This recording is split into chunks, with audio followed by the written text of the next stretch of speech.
Greetings, class, and welcome to week 3 of Community Corrections, CJC 371.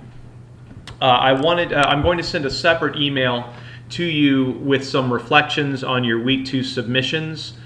Just some general feedback to the entire class, some things to keep in mind and be aware of as you formulate your IRRs, your RTOs, and your IOWs going forward. The purpose of this video is to introduce the discussion questions as well as the reading material that you've been assigned for this week. Your discussion questions for week 3 are available. They were just posted a little bit ago. I'm taping this on late morning Monday, Labor Day. This week's discussion questions ask you to consider the concept of rehabilitation in a couple of different capacities.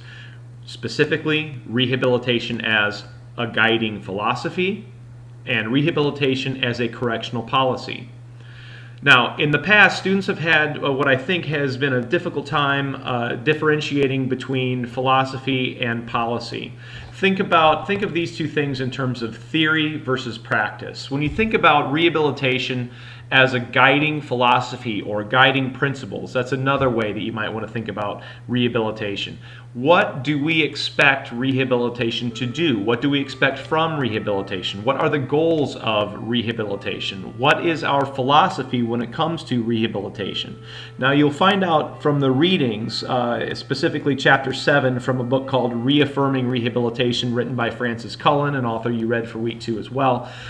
You'll find out more specifically what rehabilitation is all about, as well as some of the history of rehabilitation in this country. And the issue or the concept of rehabilitation does have quite an interesting history in this country.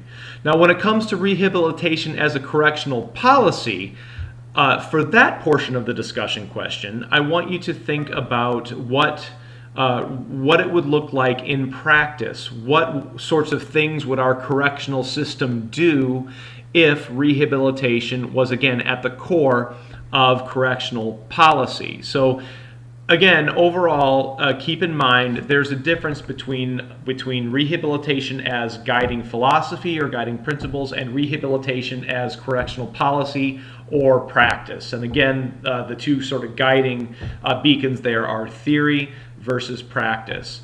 A couple words about Chapter 7 by Francis Cullen in his book by Cullen and Gilbert, Reaffirming Rehabilitation.